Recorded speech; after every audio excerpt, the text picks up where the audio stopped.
Mateus 16, 13. Mateus capítulo 16, versículo 13. Todos acharam? O cabeçalho diz assim: a confissão de Pedro. Olha a confissão de Pedro. Indo Jesus para os lados de Cesareia de Filipe, perguntou aos seus discípulos: quem diz, olha o que Jesus falou para os discípulos: quem diz o povo ser o Filho do Homem? E os discípulos responderam: uns dizem João Batista, outros Elias, outros Jeremias, ou algum dos profetas. Aí Jesus, continuando, ele falou assim para os discípulos: quem dizeis que eu sou? A pergunta que Jesus falou agora para os discípulos.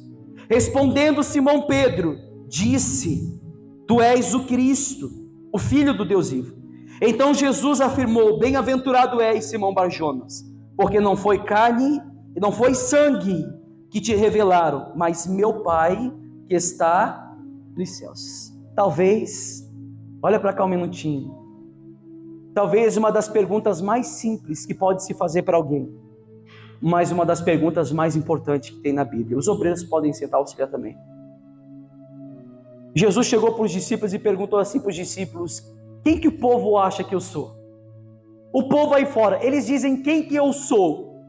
Os discípulos falaram assim: olha, Senhor, uns dizem que és Elias, outros dizem que és Jeremias, outros dizem que és João Batista, ou outros dizem que és algum profeta. Tudo bem, isso foi para o povo de fora. Aí Jesus pergunta para os discípulos: agora vem cá, e vocês? Quem que vocês acham que eu sou? Quem que vocês dizem que eu sou? Na mesma hora, no mesmo momento, a Bíblia diz que Pedro, tendo a revelação da parte de Deus: tu és o Cristo, tu és o Filho. Você pode ver que Pedro não falou nem por ele mesmo, foi inspirado por Deus. Por isso que eu sempre falo, hoje nós não estamos aqui porque nós queremos. Hoje nós não anunciamos o Evangelho por conta própria, porque para o Evangelho de Cristo, todo homem consiste em ser um homem miserável, ser um homem que não tem dentro de si sabedoria o suficiente para converter alguém dos seus pecados. Se tudo isso não for direcionado pelo Espírito Santo, o homem se torna inválido para o Evangelho. Como a gente sempre fala, ele é um homem morto. Agora eu pergunto para vocês: e Cristo? O que Cristo é para vocês? O que Cristo é para cada um de vocês? Vamos usar um exemplo simples. Estava falando na quinta-feira, o auxiliar falou na quinta-feira, eu preguei domingo sobre isso também. Se eu perguntasse para Abraão, quem que Cristo é para Abraão? Abraão poderia com toda certeza dizer: ele é o meu tudo. Por que ele é o tudo de Abraão? Porque Abraão se dispôs a sacrificar o seu melhor, o seu tudo. Quem que é Cristo para vocês? Será que vocês têm a mesma audácia, talvez, de falar como Abraão falaria? Será que vocês teriam a mesma audácia de fazer o que Jacó fez? Fazer uma aliança com Deus, tudo que passar na minha mão, não vamos falar de dinheiro, mas vamos falar da promessa que Deus fez a Jacó. Jacó, olha, eu vou te abençoar. A Jacó faz um voto com Deus: tudo que passar na minha mão, certamente eu tirarei o dízimo. Jacó fez uma aliança com Deus, tudo que passava na mão de Jacó ele separava o dízimo. Quando ele recebia as ovelhas, as novilhas malhadas, as que não eram malhadas, da parte de Labão, do seu sogro, ele separava para Deus. Ele cumpriu com a promessa. Se nós perguntarmos hoje para Jacó: Jacó, quem que é Jesus? Quem que é Cristo para você? É o meu tudo. Porque ele estava a ponto de sacrificar-se o seu tudo para Cristo. Pastor, mas Cristo não existia no tempo passado nos profetas. Não, era sombra, mas ele sempre existiu. Amém? Pregamos domingo, o auxiliar pregou na quinta. Jesus falou para os fariseus: o pai de vocês, Abraão, ele se alegrou, ele se congratulou por ter visto os meus dias. Abraão veio os dias de Cristo, no sacrifício de Isaac. Volto a frisar, Abraão teria toda a consciência de dizer: Cristo é o meu tudo. Será que a gente tem essa audácia, pessoal? Será que a gente está disposto a deixar tudo de lado, que toma o nosso tempo, que nós colocamos acima de Deus e falar: Cristo é o meu tudo? quando nós não demonstramos? Será que nós estamos aptos para mostrar o nosso tempo e revelar-se diante de Deus, quando nós preferimos gastar o nosso tempo com tantas coisas desnecessárias? E muitas das vezes, no tempo oportuno, cultuar a Deus, que é muito fácil, tradicional para muitas pessoas. Isso é fácil, você está domingo na igreja, não é fácil? Isso é fácil, muitos ou poucos estar na quinta-feira para ouvir a palavra, é muito fácil. Mas como eu sempre falo, o nosso culto começa em casa, o nosso tempo é dado a Deus em casa, no trabalho, no serviço, quando estamos a sós, com a nossa família, o nosso culto domiciliar, quando nós prestamos um culto digno e agradável diante de Deus. Na mesma hora, quando Cristo faz essa pergunta aos discípulos, e vós? E vocês? Quem que vocês dizem que eu sou? Muito embora seja uma pergunta simples, como eu acabei de falar, mas ela é muito profunda e com grande importância. Amém? Vocês mesmos podem perguntar para vocês: quem que é Cristo para mim? O que Cristo é para mim? A Bíblia fala que nós não devemos gastar o nosso dinheiro naquilo que não é pão. Pastor, mas está falando do pão físico? Não. E o pão espiritual? E o alimento espiritual? Porque Jesus falou que Ele é o pão da vida. O que é gastar o meu dinheiro com aquilo que é pão? Sabedoria dos céus. O máximo que eu possa conhecer de Deus. Comprar mais coisas que são voltadas para Deus, livros, Bíblias de estudo, buscar conhecer mais da plenitude de Deus. Tudo isso revela o que Cristo é para mim. Quando eu procuro gastar aquilo que eu tenho com aquilo que não é pão, eu estou falando na parte espiritual, isso revela o que Cristo é para vocês. Eu posso afirmar com toda certeza e 100% de certeza o que eu vou falar agora. Tem muita gente que não precisa nem me responder essa pergunta. A gente consegue analisar com a semana dela. Tem muita gente que não precisa responder não. Pastor, Cristo... Não precisa falar não. A gente sabe pelo fato do que você rejeita e o que você mais tem dentro de si. O que você alimenta e o que você mais joga fora. O próprio Deus disse, ou o próprio Cristo disse em Apocalipse: e se a gente fizesse hoje isso? Você não é quente e nem frio, você é morno. Eu estou a ponto de vomitar-te da minha boca, ou vomitar-te-ei da minha boca. Pastor, eu busco mais o meu tempo, ou eu busco mais a Cristo quando sobra um tempo. Então você está entregando sobra? Leia Malaquias capítulo 1, o cabeçalho de Malaquias capítulo 1 já vai dizer: peso da palavra do Senhor contra os sacerdotes de Israel. O que quer dizer? Quando os sacerdotes do templo ofereciam no altar o pão profano, o animal cego, o animal aleijado, e Deus falava assim: ofereçam aos seus governadores, para ver se eles vão ter agrado disso. Eu acho que foi a época que o povo de Israel mais sofreu, foi quando ofereceu o pão profano diante do altar para Deus, a sobra. Sabe por que muitas das vezes você vem para o culto, vai para casa, lê Bíblia, ora e não sente nada? Talvez a nossa fé não consiste em sentir, mas ter certeza, mas nem isso muitas pessoas têm dentro da igreja, porque ela oferece o pouco. Ela oferece a sua sobra de tempo, ela oferece as migalhas a Deus, enquanto Deus ofereceu tudo para a gente que é Cristo na cruz. É ou não é?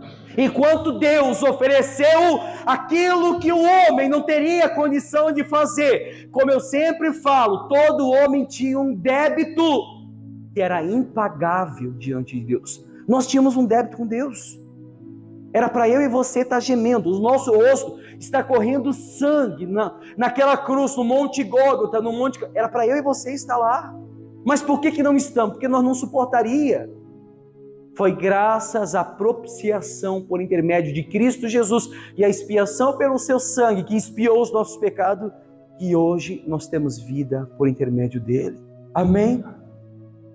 Você pode analisar que quando Pedro ele respondeu: tu és o Cristo, o Filho do Deus vivo, de acordo com Jesus, nenhuma outra resposta foi tão satisfatória como a que Pedro deu a ele. Por quê? Porque não foi revelado pelo homem. E Pedro, quando falava, naquele momento, não falava por si mesmo. Hoje, muitas pessoas falam da boca para fora. Eu, né? Eu vou para a igreja para buscar Deus, mas a semana não demonstra isso. Eu vou para a igreja porque Deus é o meu tudo. Quando ele olha para a semana dele, ele não colocou um pingo de Deus na sua vida. Aí vem para a igreja, chega na igreja e não sente nada. Não entende a palavra. Pastor, eu quero mais de Deus. Conheçamos e prossigamos em conhecer a Deus. O que quer dizer isso? Não é apenas ir para o culto e ouvir a palavra. Eu quero conhecer a Deus, mas prosseguir e conhecer a Deus. Buscar durante todo o dia da minha vida. Querer conhecer mais de Deus, da sua soberania sobre a minha vida. A Bíblia mesmo fala, o meu povo não sabe discernir o bem do mal. Pastor, está acontecendo tanta coisa mal na minha vida, é o diabo. É aquilo que eu sempre falo. A grande maioria das pessoas intitulam o mal na vida delas como o causador sendo o diabo. Mas quando eu olho para a palavra de Deus, de Isaías 45, que diz, quem que criou o bem? Quem que criou o mal? Quem que criou a luz? Quem que criou as trevas? Por acaso eu, Senhor, não fiz todas as coisas? Ele que fez tudo. Mas por que o mal muitas das vezes age na nossa vida? Porque revela de fato a obscuridade do nosso coração e, como eu sempre falo, o pecado oculto no nosso ser. Isso vai revelar como uma forma mal. Você não vê uma pessoa que peca constantemente, ela entregar algo de bom, sim ou não? Não, nada de bom acontece com ela, tudo de mal. É como eu sempre falo, tem gente que fala assim, meu Deus, aconteceu aquilo na vida daquela pessoa, tão boa que ela era. Meu amigo, você não conhecia o interior dela. É ou não é? Você não conhecia o interior dela. Volto a frisar, um caso que a gente falou no domingo retrasado. Não viram o caso da mãe que matou o filho? Sim ou não? Tadinha, uma criança, meu amigo. Não cabe nós a saber o que aconteceu com a criança. De fato, foi para o céu. Porque é uma criança que, por mais que tinha pecado, tinha inocência do seu pecado. Agora, e essa mãe? O que ela fazia no oculto dela? Hein, gente? Para acontecer isso na vida de uma família, o que ela fazia escondido? Por isso que eu sempre falo, o que Cristo é para a gente? A resposta de Cristo para Pedro, que também era Pedro Barjonas, Simão Barjonas, a resposta dele foi de logo imediato. Se você continuar lendo a história, você vai ver que Jesus fala assim, Pedro, pelo fato de Deus ter revelado isso para ti, sobre o teu nome, sobre o teu nome, eu vou edificar a minha igreja. Sobre o nome de Pedro foi edificada a igreja. Bem-aventurado és, Simão Barjona, porque não foi carne e nem sangue que te revelaram, mas o meu Pai que está nos céus. Essa resposta de Pedro e a pergunta de Jesus, ela continua a ser de extrema importância a nós até o dia de hoje. Até o dia de hoje. Por quê, pastor? Por que muitas das vezes eu tenho que fazer essa pergunta para mim mesmo? Sabe por quê? Porque se você ler no livro de Atos 4,12, a palavra de Deus diz, ainda não existe nenhum outro nome dado entre os homens pelo qual importa que sejamos salvos. Não existe. A não ser por Cristo Jesus. Por que é importante eu olhar para dentro de mim e ver o quanto que Cristo é importante na minha vida? Porque não existe outro nome que convenha que o homem seja salvo, a não ser pelo próprio Jesus. O próprio Jesus declarou que o destino eterno de todos os homens depende totalmente da crença nele. O próprio Cristo, se nós olharmos para a palavra, se nós lermos João 8:24, a gente vai ver que o próprio Cristo diz, se vocês não credes que eu sou, inclusive o auxiliar pregou numa quinta-feira sobre os 7, se eu não me engano, eu sou de Cristo, eu sou o pão da vida, eu sou a água da vida, eu sou a luz do mundo, eu sou, ou seja, os 7 eu sou de Cristo. Jesus mesmo fala em João 8:24, se vocês não credes que eu sou, que é o nome pactual para Deus, morrereis nos vossos pecados. Se vocês não credes que Cristo é o próprio Deus, pelo mesmo propósito, pela mesma ênfase, no caminho salvífico do homem, vocês vão morrer no pecado de vocês. Se vocês não compreenderem que vocês não podem chegar ao Pai se não for por intermédio de Cristo, se vocês não entenderem que foi o precioso sangue de Cristo que trouxe vida para cada um que está aqui dentro, vocês vão morrer no pecado de vocês. Foi isso que o próprio João falou no capítulo 8:24. Vocês vão morrer no pecado de vocês quando vocês não crerem nisso. E tem muita gente morrendo nos seus pecados porque não crê. É muito fácil ter fé. Até o andarilho tem fé, o pai de santo tem fé, o budista tem fé. Sim ou não? Mas isso não é o suficiente. E o próprio livro de Tiago fala, você crê em Deus? Vocês fazem bem. O diabo, por ser o próprio diabo, também crê. E tem mais atitude de muitos cristãos como deveriam ter. Porque a Bíblia diz que o diabo crê e estremece. e nós não estremecemos. Se nós formos olhar, como nós pregamos no domingo passado sobre a cristologia, a gente está dando uma pauta hoje, que a cristologia é o estudo de Cristo, a doutrina voltada para Cristo.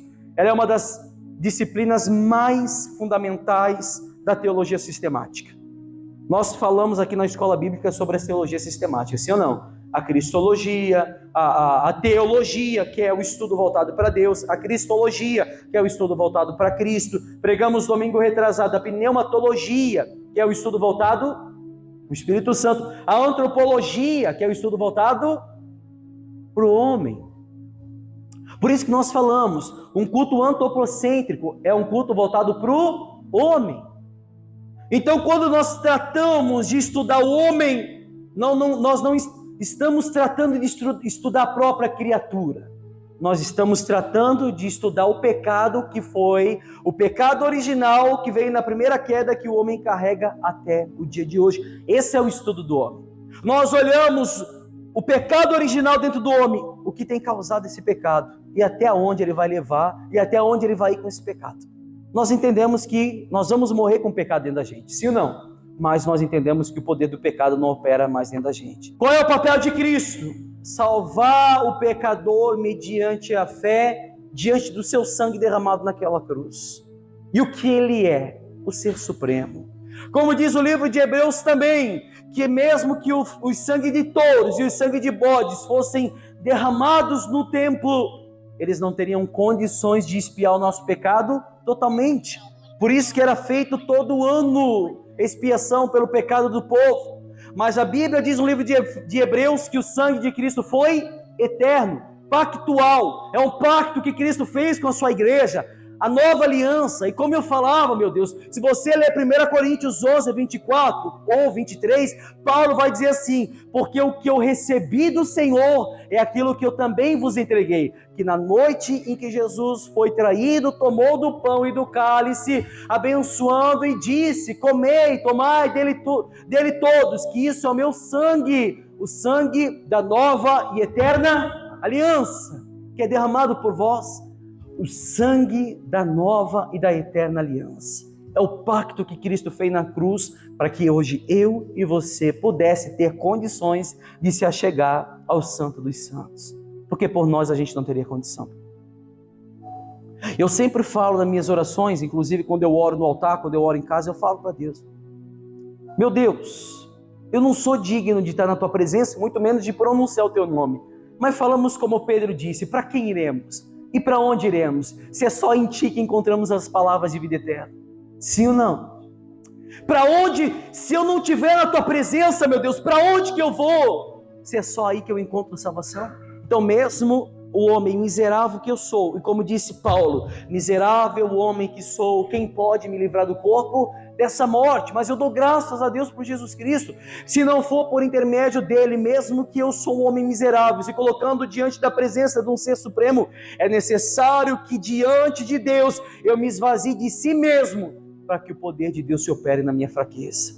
A palavra mesmo fala: porque o teu poder se aperfeiçoa na minha fraqueza. Na minha fraqueza.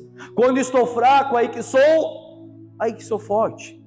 Aí que sou forte. Essas duas ênfases que a gente acabou de falar sobre o estudo de Cristo, quem Ele é e também o que Ele faz, são duas coisas diferentes, mas que andam juntos. Amém, pessoal? O que Cristo é na minha vida? Ele foi o que expiou meus pecados. O que Ele é de fato? É a coisa mais importante que eu tenho. E se Cristo hoje, como nós acabamos de falar no começo do culto, se fosse feita a mesma pergunta para nós hoje, homens mortais, mulheres mortais, que vivemos numa era que tudo passa rápido, que tudo é agradável aos nossos olhos, que o mundo está sendo muito mais atraente, se Ele perguntasse para a gente: o que eu sou na vida de vocês? E qual é o meu propósito na vida de vocês? Eu tenho certeza que muitos não vão saber responder. Muitos não vão.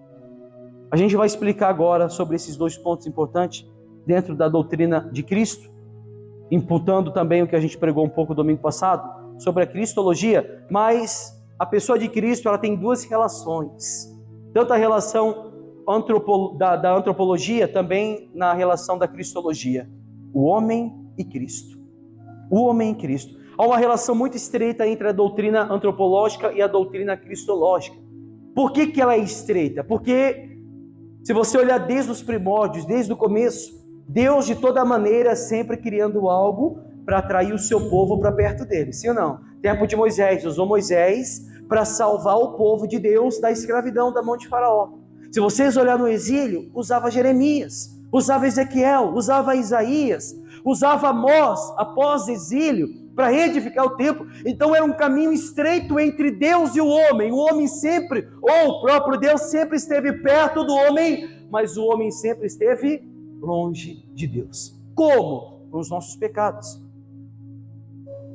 E a relação da antropologia e da cristologia, você pode ver que a primeira ênfase da antropologia, ela trata do homem, criado à imagem de Deus, e de todo conhecimento e verdadeira eficácia nessa terra. Você pode ver que quando Deus ele cria o mundo, criou o homem, ele deu poder para o homem, sim ou não? Ele criou o homem à sua imagem e à sua semelhança. Se você olhar no livro de Gênesis, lá no primeiro capítulo, Deus cria o homem com todo o poder, com toda a autoridade e sabedoria. Você pode ver que o homem teve poder sobre tudo e sobre todos. Um homem revestido de conhecimento e justiça e santidade, mas que pela voluntária transgressão praticamente se despojou-se da sua verdadeira humanidade e se transformou em pecador. Um homem que era a semelhança de Deus se transformou à imagem de um homem corruptível, cheio de corrupção dentro de si, cheio de pecado. Um homem que era a imagem e semelhança. Muitas linhas teológicas afirmam que a cada 7 dias Deus descia no jardim para falar com o homem face a face. E de fato, Deus falava face a face. E por que Abraão não morria? Porque Deus falara que todos aqueles que vissem a sua face morria. Porque até o momento o primeiro homem não tinha caído. Até o momento o primeiro homem não tinha se corrompido. Então Deus falava face a face. Após a primeira queda, o homem não conseguiu mais contemplar a majestade de Deus, porque ele foi contaminado pela transgressão. E todo homem carrega hoje na sua carne essa marca do pecado. Ela mostra o homem como uma criatura de Deus, altamente privilegiado, trazendo ainda alguns traços da sua glória original. Se vocês olharem, todo homem aqui, toda mulher ainda carrega um traço originais da glória de Deus. Porque Ele nos fez a sua imagem e a sua semelhança. O que nos mancha é o nosso pecado, a nossa transgressão. Mas ainda continuamos sendo a imagem e a semelhança de Cristo. Quando Cristo nos justifica, Ele nos justifica mediante a fé de fato. E se tornamos filhos de Deus. A própria palavra de Deus diz que o nosso Espírito, juntamente com o Espírito Santo, testifica que somos chamados de filhos de Deus. Ou seja, ainda nós carregamos esses traços originais, mas todavia, se a gente for olhar pela lógica, é uma criatura que perdeu os seus direitos. Nós perdemos os nossos direitos de ser chamado praticamente de filho. No nosso nascimento, a sua verdadeira liberdade e justiça original nós perdemos no nosso nascimento. Nós nascemos com pecado, nós perdemos essa essência, e ela é só recuperada quando nós somos atraídos pelo próprio Cristo, pelo próprio Cristo. Você pode ver que desde o começo até o final, nada depende do homem, nada depende de mim, de você, tudo por Cristo. A salvação, o nascimento, é como a gente estava conversando eu e a minha esposa, todo homem que nasce, toda mulher que nasce, quando é criança, o pai vai e faz a carteirinha de nascimento da criança, mas no mesmo instante já está a data de óbito da criança. Todos aqui já têm um dia determinado para a sua morte, todos. A própria palavra de Deus fala no livro de Jó, Deus colocou limites na vida do homem, você vai chegar até aqui, e daqui você não vai passar para frente. Ou seja, o homem, a mulher, que mesmo que nasce no pecado, ou nascem com vidas piedosas diante de Deus, já tem o seu dia de luto marcado no certificado de Deus. Todos aqui. Por isso que eu digo, tão novo morreu. Não, pessoal, já estava marcado no testamento de Deus o dia que ele iria morrer. Amém? Ou seja, não depende da gente. A nossa caminhada salvífica, a nossa caminhada de fé voltada para a salvação, não depende nada da gente. Você pode ver que até pelo fato do apóstolo Pedro ter falado essas palavras, tu és Cristo, tu és Filho de Deus, não procedeu dele. Foi revelado por Deus. Quando eu vejo uma pessoa que contraria o evangelho que nós pregamos, a palavra que nós pregamos, eu não dou ênfase para isso, porque eu sei que somente para aqueles que compreenderam o evangelho foram de fato revelados pelo próprio Deus. Por isso que todos os dias eu dou graças a Deus, porque Ele não tampou esse evangelho que foi anunciado a gente, Ele não escondeu da gente esse evangelho primitivo. Hoje nós temos que dar graças a Deus, não somente por Cristo Jesus, mas pelo fato de Ele ter revelado a sua palavra na nossa vida. Será que até quando nós vamos caminhar na fé e no evangelho, e nós vamos achar que, pelo fato de eu ter entrado na igreja sem mácula, eu entrei porque eu quis? Eu conheci o evangelho porque eu comecei a estudar, pastor. Hoje eu conheço o evangelho por glória minha, porque eu fui atrás. Não, foi porque Cristo revelou para vocês, assim como Ele revelou para mim também. Amém? Nada disso estaria acontecido se não fosse Deus revelando o evangelho através do pastor Mike, para que vocês pudessem compreender o caminho da verdade. E a porta estreita. Amém? A antropologia, ela significa uma doutrina, ou talvez, como eu acabei de afirmar, ela dirige a atenção não apenas para a criatura, mas para o pecado e a personalidade de um homem corrompido. Hoje você sabe que você, mulher e homem, por mais bom, entre aspas, que vocês tentam ser, vocês sabem o quanto vocês são corrompidos, sim ou não? Vocês sabem o quanto que o coração de vocês é mau, vocês sabem disso. A própria palavra de Deus revela isso. Pastor, mas eu sou bom. Se você fosse bom, você não precisava estar dentro de uma igreja buscando salvação, entre aspas. Porque esse é o pensamento de muitas pessoas. Eu vou para a igreja para buscar ser salvo. Não. Se você está dentro da igreja hoje e compreendeu o evangelho, é porque você é salvo. Amém? É como eu sempre pergunto. Você não vem para a igreja para querer ser salvo. Você é uma pessoa que vem para a igreja porque você já recebeu a salvação por Cristo Jesus antes de todas as coisas ser criadas. Amém? E essa doutrina da antropologia, que estuda o homem, ela também salienta a distância ética que há entre Deus e os homens. Uma distância muito grande, uma distância resultante da queda do homem. E que nem o homem, nem os anjos, muito menos os homens, podem cobrir virtualmente essa culpa que nós carregamos. Por isso que o homem grita pelo socorro divino. E a cristologia é a parte de resposta a esse grito. A doutrina de Cristo é a resposta dada por Deus do grito do homem de socorro. Porque o homem grita na sua carne, o homem grita desesperado, sim ou não? Se nós olharmos pela palavra e pela parte lógica de Lamentações, era isso que os homens e as mulheres faziam nas ruas. Gritavam por socorro, estamos morrendo. Bem-aventurados foram aqueles que morreram à espada do que aqueles que estão morrendo de fome. Ou seja, eles gritavam por socorro e Deus não ouvia, porque receberam a oportunidade de se converter, mas eles não quiseram, porque o coração falou mais alto. Amém? E essa doutrina, ela nos põe a par da obra objetiva de Deus em Cristo, construindo uma ponte, que é Cristo Jesus, sobre um abismo, praticamente eliminando a distância entre o homem e Deus. Cristo é uma ponte que foi colocada sobre um abismo.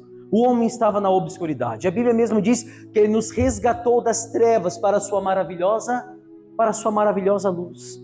Ou seja, o homem estava num lamaçal de pecado e Ele nos resgatou. E quando quando Deus nos resgata por intermédio de Cristo, é criada uma ponte, onde que essa ponte que foi construída é uma ponte que elimina todo o abismo que outrora o homem estava dentro dela, e ela encurta a distância do homem que tinha juntamente com Deus. Volta a frisar, não importa o quanto Deus esteja perto do homem, sempre vai mostrar o quanto o homem está distante de Deus.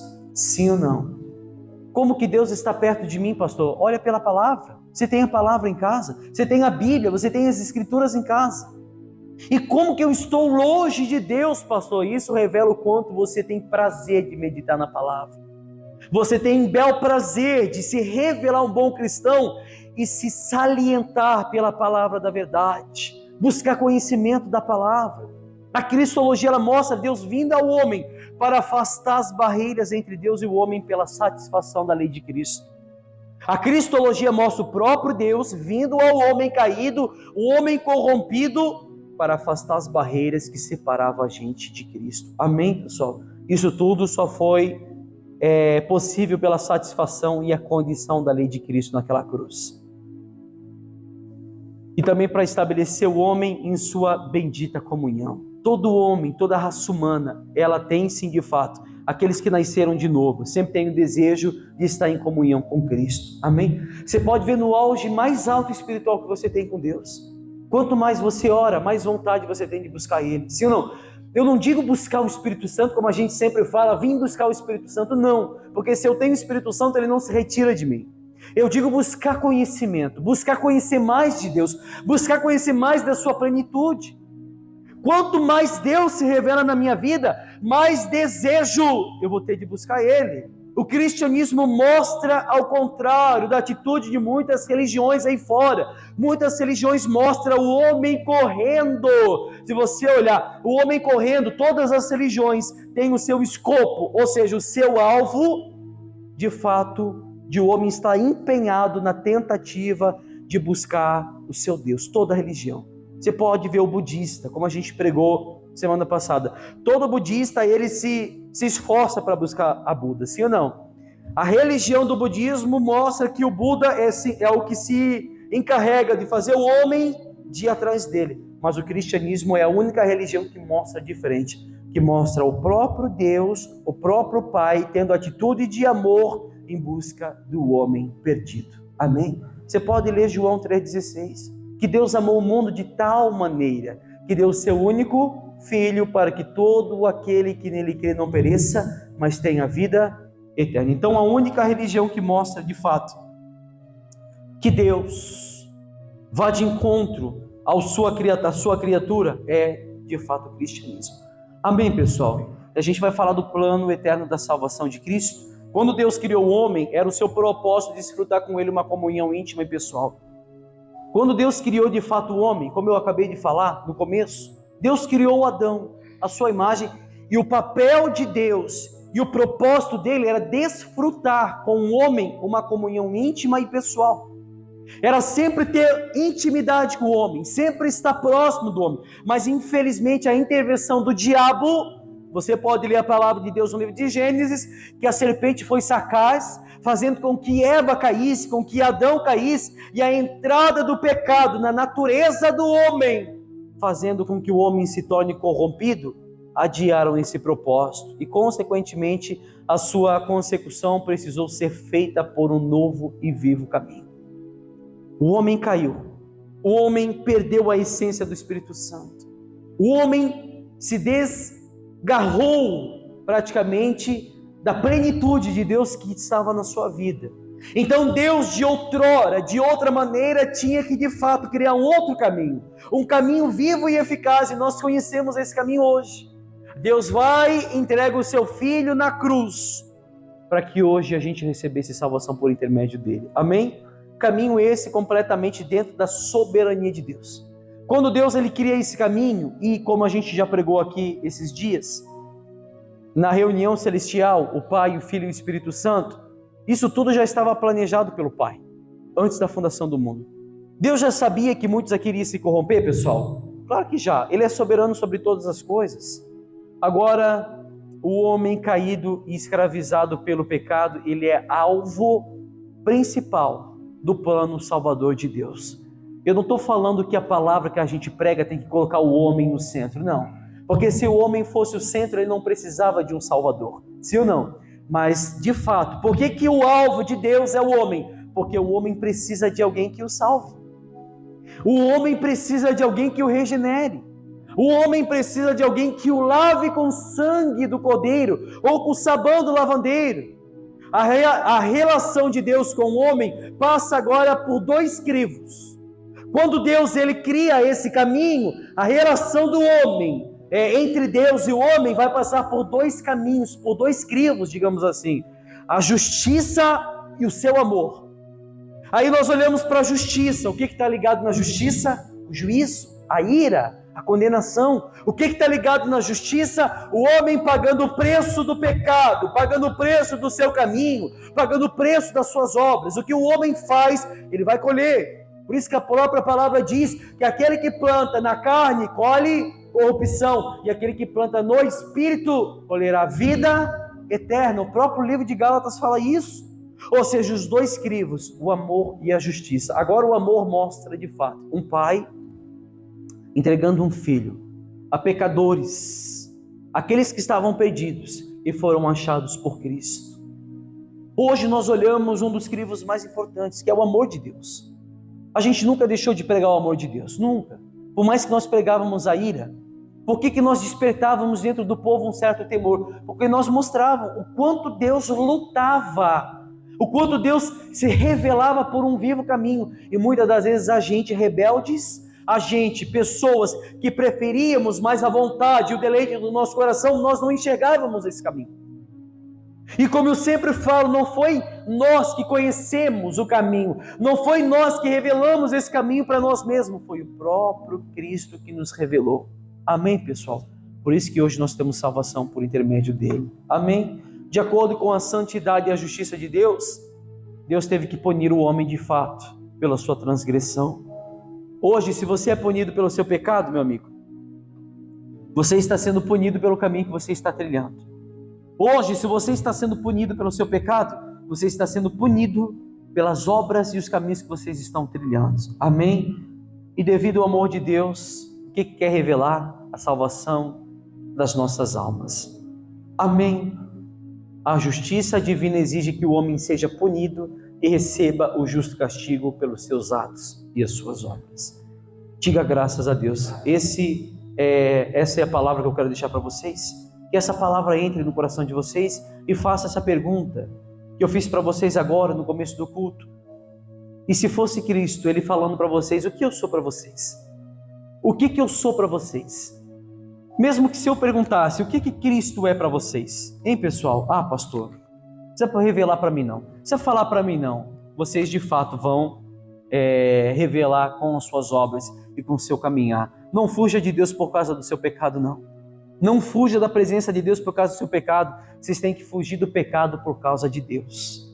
Amém? Vamos ficar de pé. Aplauda Jesus bem forte que Ele merece. Em nome de Jesus.